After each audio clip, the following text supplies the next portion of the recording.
Assalamualaikum warahmatullahi wabarakatuh. Perkenalkan, nama saya Siti Rukoya. Saya mahasiswa PPG Prajabatan Gelombang 1 tahun 2022 dari program studi PGSD Fakultas Keguruan Ilmu Pendidikan Universitas Muhammadiyah Malang. Di sini saya akan menjelaskan tentang perkembangan kognitif, emosi, dan sosial peserta didik untuk memenuhi tugas UTS mata kuliah pemahaman peserta didik dan pembelajarannya. Yang pertama yaitu profiling peserta didik. Penelitian ini dilakukan di SDN Kesatrian 1 Kota Malang. Subjek penelitian peserta didik yaitu di kelas 1D. Kemudian identitas subjek penelitian.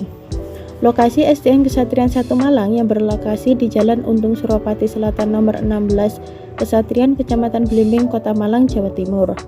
Sampel penelitian yaitu peserta didik kelas 1D yang berjumlah 24 siswa, terdiri dari 11 perempuan dan 13 laki-laki. Pada penelitian ini, saya mengambil salah satu sampel dari 24 siswa di kelas 1D, yaitu peserta didik dengan nama Bertilda Putri Wijaya Islami. Jenis kelamin perempuan, berusia 7 tahun, dengan tinggi badan 120 cm dan berat badan 30 kg. Teknik pengambilan data pada penelitian ini yaitu dilakukan dengan 4 cara. Yang pertama yaitu angket atau kuesioner. Angket ini digunakan untuk mengetahui latar belakang dan minat belajar peserta didik. Pada angket ini, waktu itu saya sudah pernah membagikan selembar angket, kemudian saya bagikan kepada peserta didik yang saya teliti untuk mengetahui latar belakang serta minat belajar peserta didik tersebut. Kemudian yang kedua yaitu wawancara. Wawancara dilakukan untuk mengetahui tahap perkembangan dan motivasi belajar peserta didik di kelas 1D. Waktu itu saya sudah mewawancarai peserta didik yang saya teliti. Kemudian saya menanyakan beberapa pertanyaan terkait materi ini. Waktu itu saya menanyakan tentang mata pelajaran apa yang disukai dan mata pelajaran apa yang tidak disukai. Kemudian saya juga menanyakan motivasi belajar peserta didik ini untuk giat belajar itu seperti apa. Kemudian yang ketiga yaitu observasi. Observasi dilakukan melalui suatu pengamatan disertai pencatatan terhadap tingkat perkembangan peserta didik. Observasi ini saya lakukan di dalam kelas ketika jam pelajaran bersama guru kelas. Saya mengamati peserta didik secara diam-diam, kemudian ditambah dengan saya bertanya kepada wali kelas 1D. Kemudian yang terakhir yaitu dokumentasi. Dokumentasi dilakukan sebagai sumber data dan memperkuat informasi data. Selanjutnya, aspek perkembangan psikologis yang saya teliti pada penelitian ini mencakup aspek kognitif, emosi, dan sosial. Yang pertama yaitu aspek kognitif. Pada aspek kognitif menunjukkan hasil bahwa subjek telah mengalami perkembangan dari segi kognitif.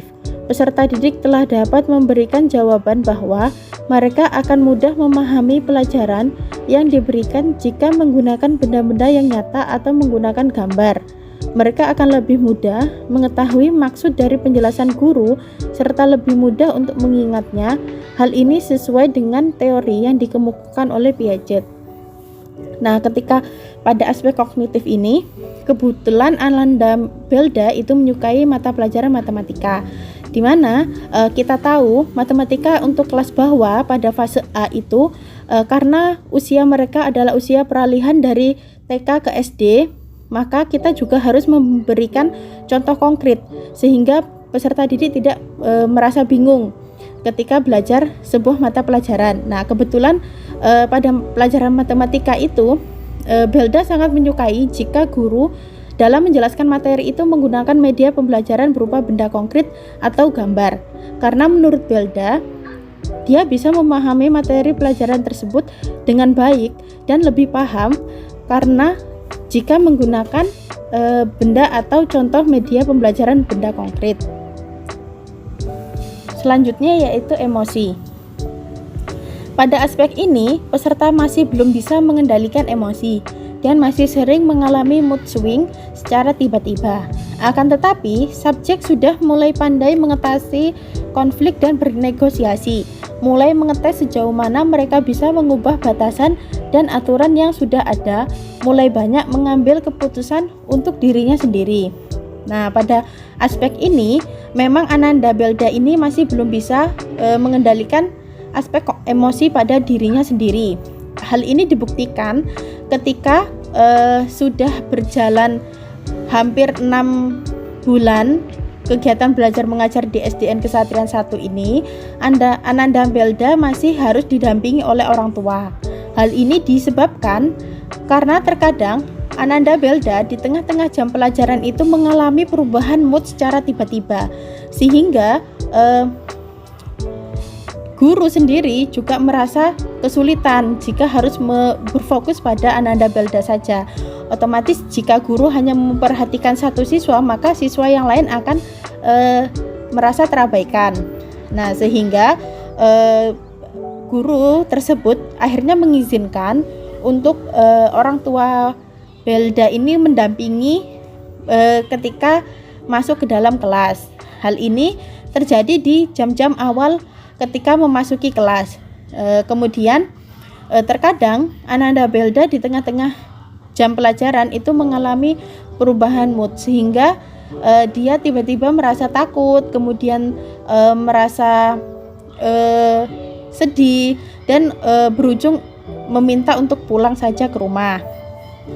Namun di sisi lain, Ananda Belda ini sudah bisa menyelesaikan masalahnya sendiri.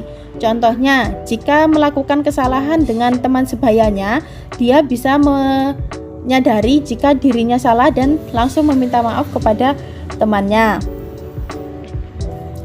Kemudian yang terakhir yaitu adalah aspek sosial, di mana peserta didik mampu berinteraksi dengan teman sebaya dengan tidak memandang perbedaan gender. Mereka berinteraksi selayaknya teman. Hubungan antar peserta didik juga terlihat cukup baik dengan tidak adanya indikasi perundungan terhadap peserta didik yang ada di kelas. Toleransi juga terlihat diterapkan oleh peserta didik di kelas. Hal tersebut ditandai dengan interaksi yang terjalin baik antara peserta didik yang mempunyai agama berbeda. Pada keperluan tugas berkelompok pun, peserta didik dapat melakukan kerjasama dengan baik tanpa adanya indikasi tindak toleran antar mereka. Nah, pada aspek sosial ini, untuk secara keseluruhan di kelas 1D ini mempunyai aspek sosial yang sudah sangat baik. Hal itu dibuktikan dengan tidak adanya indikasi perundungan, kemudian bullying di kelas tersebut. Nah, untuk fokus penelitian pada Ananda Belda sudah sangat bisa bersosialisasi dengan baik terhadap teman-temannya di dalam kelas. Kemudian juga dia bisa berteman atau bergaul tanpa memandang gender. Jadi ketika jam istirahat itu anak-anak selalu bermain bersama tanpa membeda-bedakan jenis kelamin atau suku bangsa seperti itu. Jadi anak-anak sudah bisa berinteraksi dengan baik di lingkungan sekolah ketika jam-jam istirahat. Kemudian ketika di dalam pembelajaran, ketika tugas dari guru itu memerlukan untuk berkelompok, anak-anak di kelas 1D ini sudah sangat baik dan bisa bekerja kelompok dengan baik. Khususnya untuk subjek penelitian, Belda sendiri sudah sangat bisa untuk bekerja kelompok dengan baik dengan teman-teman yang ada di kelas. Memang untuk aspek psikologis itu diperlukan di awal-awal pembelajaran untuk guna pendidik itu mengetahui strategi, cara dan cara mengajar yang baik kepada peserta didik agar tujuan pembelajaran dan hasil pembelajaran yang diinginkan itu bisa tercapai. Mungkin sekian penjelasan dari saya. Semoga bisa bermanfaat. Saya akhiri. Wassalamualaikum warahmatullahi wabarakatuh.